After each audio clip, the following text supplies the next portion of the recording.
আসসালামু আলাইকুম। গল্প কথা বাই মেহনাজে আপনাদের সবাইকে স্বাগতম। আমি মেহনাজ লুবনা। আজ আপনাদের পড়ে শোনাবো ইলমা বেহরুজের আমি পদ্মজার ষষ্ঠ পর্ব। হেমলতার তীক্ষ্ণ দৃষ্টি তীরের ফলার মতো পদ্মজার গায়ে বিঁধছে। সে কাপা স্বরে জানিয়ে দিল, শুটিং দলের একজন এসেছিল। হেমলতার ঠোঁট দুটো খেপে উঠল প্রচন্ড আক্রোশে। পদ্মজা সবাইকে চিনে না, তাই তিনি পূর্ণাকে প্রশ্ন করেন, পূর্ণা, কে এসেছিল? পূর্ণা 2 সেকেন্ড ভাবল, এরপর নতমুখে বলল, কালো দেখতে যে মিলন। পদ্মজা আর চোখে পূর্ণার দিকে তাকালো। তার ভয় হচ্ছে, মা যদি এখন বলে মিলন তো তার সামনেই ছিল, তখন কি হবে? পূর্ণা মিথ্যে বলল কেন? সত্য বললেই পারত। হেমলতা বিশ্বাস করছেন নাকি করেননি দৃষ্টি দেখে বোঝা গেল না। পূর্ণা মাথা নত করে অপরাধীর মতো দাঁড়িয়ে আছে। হেমলতা বারান্দা অব্দি এসে আবার ঘুরে তাকালেন। মনটা খচখচ করছে, মনে হচ্ছে ঘাপলা আছে। নাকি তার সন্দেহ, মনের ভুল ভাবনা, কে জানে। রাতে পদ্মজা খেতে চাইল না। বিকেলের ঘটে যাওয়া ঘটনা তাকে ঘুরে রেখেছে। চিঠিটা পড়তে বিন্দুমাত্র ইচ্ছে হচ্ছে না। তবুও কেমন কেমন যেন অনুভূতি হচ্ছে, অচেনা অজানা অনুভূতি। পদ্মজার হাবভাব হেমলতার বিচক্ষণ দৃষ্টির অগোচরে পড়ল না। তিনি ঠিকই খেয়াল করেছেন, কিন্তু মেয়েরা স্বয়ং আল্লাহ ছাড়া অন্য সবার থেকে কথা লুকানোর ক্ষমতা নিয়ে যে জন্মায়, তা তো অস্বীকার করা যায় না। যেমন তিনি এই ক্ষমতা ভালো করেই রপ্ত করতে পেরেছেন। পদ্মজাকে জোর করে খাইয়ে দিলেন, কিন্তু কোনো প্রশ্ন করলেন না। রাতের মধ্যভাগে মোর্শেদ হেমলতাকে জড়িয়ে ধরতে চাইলে হেমলতা এক ঝটকায় সরিয়ে দিলেন। চাপা স্বরে ক্রোধ নিয়ে বললেন, তোমার বাসন্তীর কি হয়েছে? সে কি তোমাকে ত্যাগ করেছে? সেদিন ফিরে এলে কেন? মোর্শেদ চমকালেন, অপ্রস্তুত হয়ে উঠলেন। হেমলতা বাসন্তীকে চিনল কি করে? এই নাম তার গোপন অধ্যায়। অবশ্য হেমলতার মতো মহিলা না জানলেই বোধহয় বেমানান লাগতো। মোর্শেদ বিব্রত কণ্ঠে বললেন, হে আমারে কি ত্যাগ করব? আমি হারে সাইরে দিছি। হেমলতা বাঁকা হাসলেন। অন্ধকারে তা নজরে এলো না মোর্শেদের। 20 বছরের সংসার এমন আচমকাই ভেঙে গেল যে? হেমলতার কণ্ঠে ঠাট্টা স্পষ্ট। চাপা দীর্ঘশ্বাসটা গোপনেই রয়ে গেল। মোর্শেদের শরীরের পশম দাঁড়িয়ে গেল। এ খবরও হেমলতা জানে? এত কিছু কি করে? হেমলতা চোখের কোণে জল চিকচিক করে উঠল। তিনি চাদর গায়ে দিয়ে চলে যান বারান্দায়। রাতে বেশ ঠান্ডা পড়ে। মোর্শেদের কোনো কৈফিয়ত তিনি শুনতে চান না, তাই বারান্দার রুমে এসে বসেন। কতদিন পর রাতের আধারে বারান্দার রুমে তিনি। বিয়ের 1 বছর পরেই জানতে পারেন মোর্শেদ তাকে বিয়ে করার 6 মাস আগে বাসতী নামের এক অপরূপ সুন্দরী মেয়েকে বিয়ে করেছে। স্বামীর ঘর ছাড়া আর পথ ছিল না বলে এত বড় সত্য হজম করে নিতে হয়। বাসন্তীর মা 12 নারী, আর একজন 12 নারীর মেয়েকে সমাজ কিছুতেই মানবে না। মোর্শেদের বাবা মিয়াফর মোড়ল টাকার বিনিময়ে দেহ বিলিয়ে দেওয়া একজন 12 নারীর মেয়েকে ছেলের বউ হিসেবে মানতে আপত্তি করেন। ততদিনে মোর্শেদ বিয়ে করে নিয়েছে। সে খবর মিয়াফর মোড়ল পেলেন না। তিনি মোর্শেদের মন ফেরাতে শিক্ষিত এবং ঠান্ডা স্বভাবের হেমলতাকে বেছে নিলেন। কোরবান হলো হেমলতার। তখন কলেজে ওঠার 7 মাস চলছিল। এরপর পড়াটাও আর এগুলো না। জীবনের মোড় করুণ রূপে পাল্টে গেল। পরদিন সকাল সকাল স্কুলে রওনা হলো তারা। পূর্ণা পথে চিঠিটার পড়ার পরিকল্পনা করেছিল। পদ্মজা হতে দিল না। সে আনা 2টা মেয়ের হাতে কেউ চিঠি দেখে ফেললে ইজ্জত যাবে। পূর্ণা পদ্মজার প্রতি বিরক্ত বোধ করল। চিঠিটা তার কাছে, পথে নতুন করে পরিকল্পনা করলো সে ক্লাসে বইয়ের চিপায় রেখে চিঠি পড়বে, তাও হলো না। পরপর 2 দিন কেটে গেল। সুযোগ পেল, পদজা পড়তে দিতে চাইল না। সারাক্ষণ হাতে যান নিয়ে যেন থাকে। এই বুঝি মা এলো। 2 দিন পর মোক্ষম সুযোগ পেল।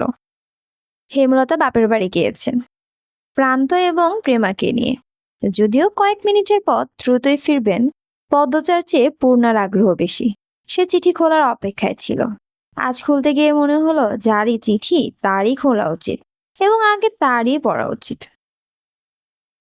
তাই পদ্মচার দিকে চিঠি বাড়িয়ে দিল। পদ্মচা চিঠি খুলতে দেরি করেছিল বলে পূর্ণা তাড়া দিল। এই আপা, খোল না। লজ্জা পাচ্ছ কেন? চিঠি এটা, কারোর গায়ের কাপড় খুলতে বলছি না। পদ্মজা চমকে তাকালো, যেন পূর্ণা কাউকে খুন করার কথা বলেছে। পদ্মজা বলল, কিসব কথা পূর্ণা? আচ্ছা মাফ চাই, আর বলবো না। পদ্মজা ভাঁজ করা সাদা কাগজটা মেলে ধরল চোখের সামনে। প্রথমেই বড় করে লেখা, প্রিয় পদ্মফুল। পূর্ণা পাশে এসে বসলো। দুজনের মনোযোগ চিঠিতে।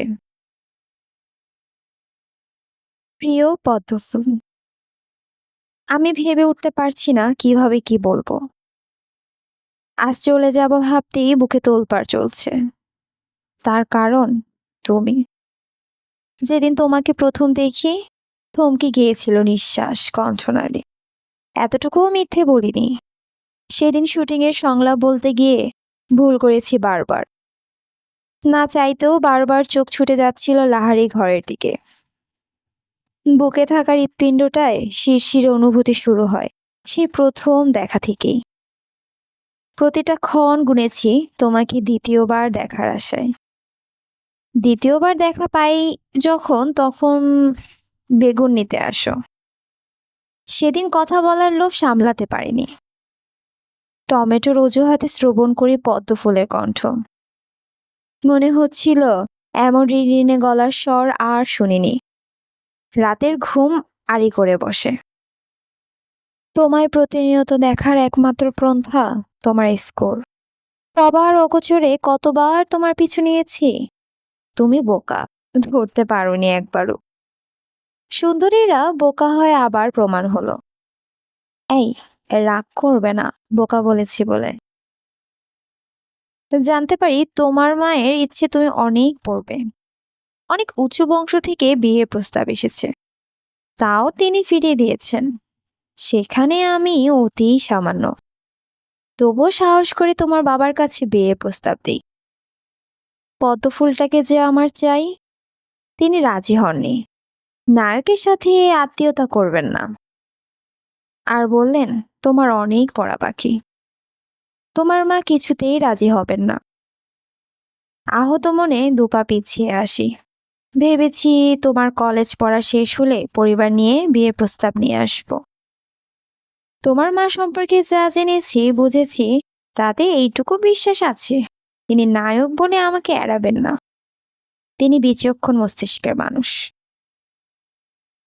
আমি তোমায় ভালোবাসি পদ্মফুল। ইতি লিখন শাহ। পদ্মজার মিশ্র অনুভূতি হচ্ছে। পূর্ণা হাসছে। ভ্রু উঁচিয়ে পদ্মজাকে বলল, আপা রে, লিখন ভাইয়ের সাথে তোমাকে যা মানাবে, কি সুন্দর করে লিখেছে। পদ্মজা লজ্জায় চোখ তুলতে পারছে না। পূর্ণা বলল, একদম বিয়ের প্রস্তাব দিয়ে দিয়েছে। আল্লাহ, তুমি কিন্তু বিয়ে করলে লিখন ভাইয়াকেই করবে। আর কিছু বলিস না, পদ্মজা মিনমিন গলায় বলল। পূর্ণা শুনল না। সে অনবরত কথা বলেই যাচ্ছে। আমার ভাবতে কি যে খুশি লাগছে আপা, নায়ক লিখন শাহ আমার বোনের প্রেমে হাবুডুবু খাচ্ছে। একদিন বিয়েও হবে। চুপ কর না। এই আপা, লিখন ভাইকে ফেরত চিঠি দিবি না? পদ্মজা চোখ বড় করে তাকালো, অবাক স্বরে বলল, কিভাবে? ঠিকানা কই পাবো? আর আম্মা জানলে? না না। পূর্ণা আর কিছু বলতে পারলো না। হেমলতার উপস্থিতি টের পেয়ে চুপ হয়ে গেল। পদ্মজা দ্রুত চিঠিটা ভাঁজ করে বালিশের তলায় রাখলো। ভয়ে বুক ধুকপুক করছে। মাঘ মাস চলছে, কেটে গেছে 4 মাস। শুষ্ক চেহারা আর শীতল অনুভব নিয়ে পদ্মজা বসে আছে নদীর ঘাটে, গুনে গুনে 3 নম্বর সিঁড়িতে। নাকের ডগায় মেট্রিক পরীক্ষা, দিনরাত পড়তে হচ্ছে। নিয়ম করে প্রতিদিন ভোরের পড়া শেষ করে পদ্মজা এরপর ঘাটে এসে বসে নিজের অনুভূতিদের সাথে সাক্ষাৎ করার জন্য। কখনো উদাস হয়ে, আবার কখনো লাজুক মুখশ্রী নিয়ে ভাবে কারোর কথা। সেই যে চিঠি দিয়ে হারালো, আর সাক্ষাৎ মিলল না তার। কখনো কি মিলবে? তিনি কি আসবেন? এক চিঠি প্রতিদিন নিয়ম করে পড়ে পদ্মজা। ধীরে ধীরে অনুভব করে তার মধ্যে আছে অন্য আরেক সত্তা, যে সত্তা প্রতিটি মেয়ের অন্তঃস্থলে গভীরে জেঁকে বসে থাকে ভালোবাসার অনুভূতি নিয়ে। পূর্ণা আসলো শীতের চাদর মুড়ি দিয়ে। 2 দিন আগে তার 8ম শ্রেণীর চূড়ান্ত পরীক্ষা শেষ হয়েছে। হিমেল হাওয়ার হাড় কাঁপানো শীতে পূর্ণা থেমে থেমে কাঁপছে। আপা? পদ্মজা তাকালো, মৃদু হেসে বলল, কি? পরপরই আবার উৎকণ্ঠা নিয়ে বলল, আম্মা আবার অসুস্থ হয়ে পড়ছে। পূর্ণা পদ্মজার পাশ ঘেঁষে বলল, না, আমার কিছু হয় নাই। পদ্মজা হাঁপ ছেড়ে বলল, আম্মা সারাদিন সেলাইয়ের কাজ করে, একদিকে তাকিয়ে থাকে, এক জায়গায় বসে থাকে। এজন্যই শরীরে এত অশান্তি, দুর্বল হয়ে পড়ছে। আব্বারে বলিস আমারে নিয়ে সদরে যেতে। আমার কথা তো আব্বা শুনবে না। আচ্ছা। দুজন নদীর ওপারে চোখ রাখলো। অতিথি পাখি মেলায় সেখানে রোমাঞ্চকর আকর্ষণ। এত পাখি দেখে মন ভরে গেল। পাখিদের কলকাকলিতে এলাকা মুখরিত। এপার থেকে শোনা যাচ্ছে, কোত্থেকে দৌড়ে আসে প্রান্ত। সে 4 মাসে শুদ্ধ ভাষা রপ্ত করে নিয়েছে ভালোভাবে। এসেই বলল, আপারা কি করো? পূর্ণা বলল, পাখি দেখি, আয় দেখে যা। প্রান্ত দূরে চোখ রাখলো। সকালের ঘন কুয়াশার ধবল চাদরে ঢাকা নদীর ওপার। পাখিদের ভালো করে চোখে ভাসছে না। শীতের দাপটে প্রকৃতি নীরব, তাই পাখির কলকাকলি শোনা যাচ্ছে দারুণ ভাবে।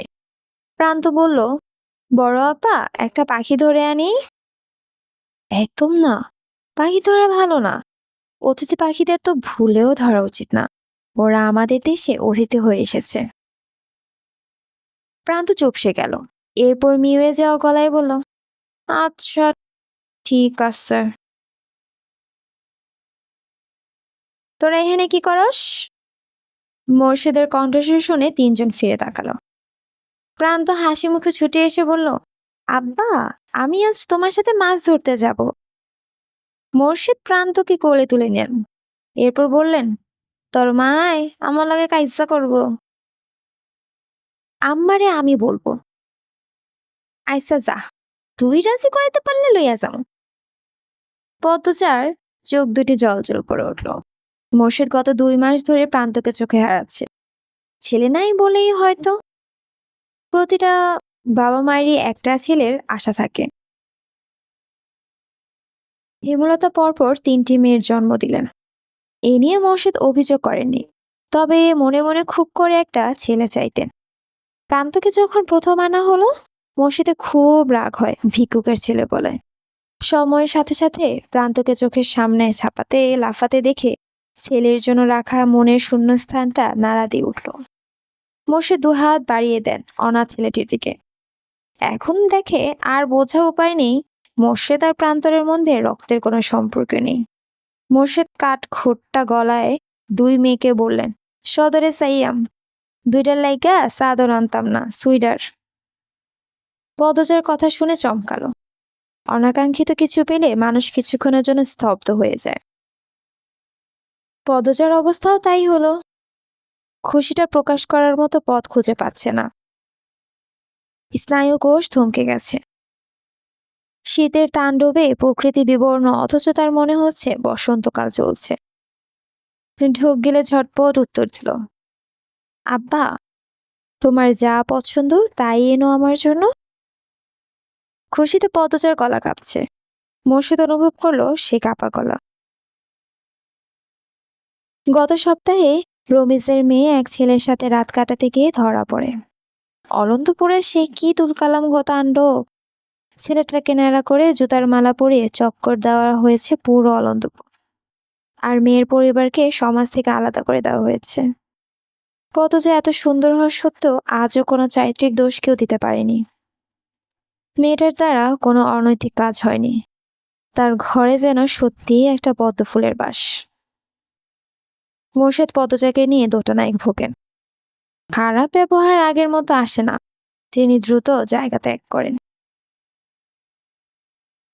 পরদিন সকাল সকাল কলস ভরে খেজুরের মিষ্টি রস নিয়ে আসেন মোর্শেদ। প্রেমা খেজুরের রস দেখে মাকে বলল, আম্মা, পায়েস খাবো। আচ্ছা, খাবি। সূর্য অনেক দেরিতে উঠল। প্রকৃতির ওপর সূর্যের নির্মল আলো ছড়িয়ে পড়ে। সূর্যের আলোতে কোনো তেজ নেই। চার ভাই বোন কাঁচা খেজুরের রস নিয়ে উঠানে বসলো পাটি বিছিয়ে। খেজুরের কাঁচা রস রোদে বসে খাওয়াটাই যেন একটা আলাদা স্বাদ, আলাদা আনন্দ। মোর্শেদ নারিকেল গাছে উঠেছেন। পায়েসের জন্য নারিকেল অপরিহার্য উপকরণ। আচমকাই পদচার প্রশ্ন করল, আজ কি সোমবার? পূর্ণা কথা বলার পূর্বে হেমলতার বারান্দা থেকে বললেন, আজ তো সোমবারই, কেন? পদজা খেজুরের বাটি রেখে ছুটে আসলো বারান্দায়। আজ স্কুলে যাওয়ার কথা ছিল আম্মা। ঝুমা ম্যাডাম বলেছিল গুরুত্বপূর্ণ কথা আছে, সবাইকে যেতে বলেছেন। আমায় বলে রাখতি। সামনে পরীক্ষা, গুরুত্বপূর্ণ দেখে পড়া দিবেন, এই জন্যই ডেকেছেন। তাতেই যা। হ্যাঁ পূর্ণা, তুইও যা। দুই বোন বাড়ি থেকে দ্রুত বের হলো। সূর্য উঠল, কনকনে শীতটা রয়েই গেছে। দুজনের গায়ে মোর্শেদের আনা নতুন সোয়েটার। পদজা যখন মোর্শেদের হাত থেকে সোয়েটার পেল, আবেগ লুকিয়ে রাখতে পারেনি। মোর্শেদের সামনে হাউ মাউ করে কান্না করে উঠে। মোর্শেদ অপ্রস্তুত হয়ে বাড়ি থেকে বেরিয়ে যান। ফিরেন অনেক রাত্রিরে। পূর্ণা বলল, আব্বার পছন্দ ভালো, তাই না আব্বা? কিসের পছন্দ? সোয়েটারগুলো কি সুন্দর। পদজা হাসল। সামনের কোটি দাঁত ঝিলিক দিল। হাতের ডান পাশে ধান ক্ষেত। ধান গাছের ডগায় থাকা বিন্দু বিন্দু জমে থাকা শিশির রোদের আলোয় ঝিকমিক করছে। অনেকে হাতে কাঁচি নিয়ে প্রস্তুতি নিচ্ছে ধান কাটার। বাতাসে নতুন ধানের গন্ধ। হঠাৎ পূর্ণা চেঁচিয়ে উঠল, আবারে লিখন ভাই। পদ্মজা নিঃশ্বাস গেল থমকে। মুহূর্তে বুকের মাঝে শুরু হয় তাণ্ডব। পূর্ণার দৃষ্টি অনুসরণ করে পিছনে তাকালো পদ্মজা। লিখন ব্যস্ত পায়ে এদিকে আসছে। পাশে মগা। পদ্মজার অজানা আশঙ্কায় চোখ ফিরিয়ে নিল। পূর্ণাকে বলল, এখানে আর এক মুহূর্ত না। কথা শেষ করে পদ্মজা স্কুলের দিকে হাঁটা শুরু করলো। পূর্ণা অবাক হয়, কিন্তু এ নিয়ে রাগ করল না। লিখন পিছন পিছন আসছে। পদ্মজার বুক কাঁপছে বিরতিহীন ভাবে। চাহনি অশান্ত। বটগাছের সামনে চিন্তিত ভঙ্গিতে দাঁড়িয়ে আছেন লিখন। শীতের শুষ্কতায় বটগাছের অধিকাংশ পাতা ঝরে পড়েছে। লিখনের কাছে শীতকাল খুবই অপছন্দের ঋতু। শীত চরম শুষ্কতার রূপ নিয়ে প্রকৃতির ওপর ঝেঁকে বসে থাকে, যা সহ্য হয় না লিখনের। ঠান্ডা লেগেই থাকে। ছোট থেকে কয়েকবার নিউমোনিয়ায় ভুগেছে। সে মনে মনে বিশ্বাস করে রুক্ষতা, তৃক্ততা ও বিষাদের প্রতিমূর্তি শীতকাল। তখন পদ্মজা এত দ্রুত হাঁটছিল যে মনে হচ্ছিল সে পালাতে চাইছে। লিখন আর এগোয়নি, পালাতে দিল পদ্মজাকে। মগা বলেছে পদ্মজার লোক সমাজের ভয় খুব। তাই লিখন এই নির্জন মাঠের পাশে বটগাছের নিচে দাঁড়িয়ে আছে। পদ্মজা এই পথ দিয়েই বাড়ি ফিরবে, তখন যদি একটু কথা বলা যায়। পদ্মজা জড়সড় হয়ে হাঁটছে। আতঙ্কে ঠোঁট শুকিয়ে কাঠ। বারবার জিহ্বা দিয়ে ঠোঁট ভিজিয়ে নিচ্ছে। পদ্মজা মিনমিন গলায় পূর্ণাকে বোট ডাকল, পূর্ণা রে। পূর্ণা তাকালো। পদ্মজা এদিক ওদিক তাকিয়ে বলল, আমার ভয় হচ্ছে, উনি মাঝপথে দাঁড়িয়ে নেই তো। পূর্ণা চরম বিরক্তি নিয়ে বলল, থাকলে কি হয়েছে, খেয়ে ফেলবে। পদ্মজা আর কথা বলল না। পূর্ণার সাথে কথা বলে লাভ নেই। তখন লিখন শাহকে পাত্তা না দেওয়ার জন্য পূর্ণার খুব রাগ হয়েছে। পদ্মজা বরাবরই মাথা নিচু করে হাঁটে, তাই লিখন শাহকে দেখতে পেল না। পূর্ণা দূর থেকে দেখতে পেল, কিন্তু এইবার আর আগের থেকে বলল না পদ্মজাকে। সে উত্তেজিত হয়ে পড়ে, ভাবে লিখন শাহ যখন আপার সামনে এসে দাঁড়াবে কি যে হবে। লিখন পদ্মজার দূরত্ব মাত্র কয়েক হাত। তখন পদ্মজা আবিষ্কার করলো লিখনের উপস্থিতি। ওড়নার ঘোমটা চোখ অব্দি টেনে নেয় দ্রুত। ভয়ে লজ্জায় সর্বাঙ্গে কাঁপন ধরে। লিখনের পাশ কাটার সময় পুরুষালী একটি কণ্ঠ ডেকে উঠল, পদ্ম। পদ্মজা দাঁড়াতে চায়নি, তবুও কেন জানি দাঁড়িয়ে গেল। লিখন দু এক পা এগিয়ে আসলো। পূর্ণার ঠোঁট টিপে সেই দৃশ্য গিলছে। লিখন উৎসুক করছে, কথা গুলিয়ে ফেলেছে। পদ্মজা লিখনের পিছনে ফেলে সামনে এগিয়ে গেল। লিখন হতভম্ব হয়ে তাকিয়ে থাকলো। পূর্ণা বলল, আমাকে বলুন, আমি বলে দেব। লিখন পকেট থেকে একটা চিঠি বের করলো। এরপর অনুরোধ স্বরে বলল, দয়া করে তোমার বোনকে দিও, আমি কাল বিকেলে ঢাকা চলে যাব। পূর্ণা হাসি মুখে চিঠি নিল। এরপর বলল, আপা, আপনার আগের চিঠিটা প্রতিদিন পড়ে।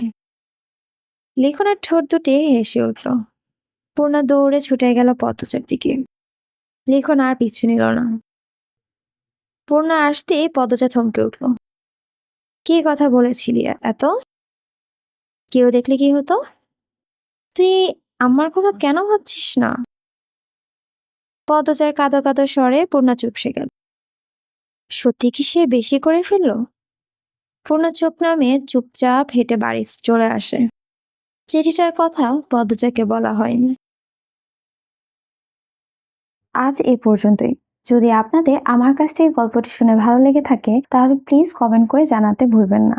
আর আমার চ্যানেলটি যদি ভালো লেগে থাকে তাহলে অবশ্যই লাইক, শেয়ার অ্যান্ড সাবস্ক্রাইব করবেন। Thank you.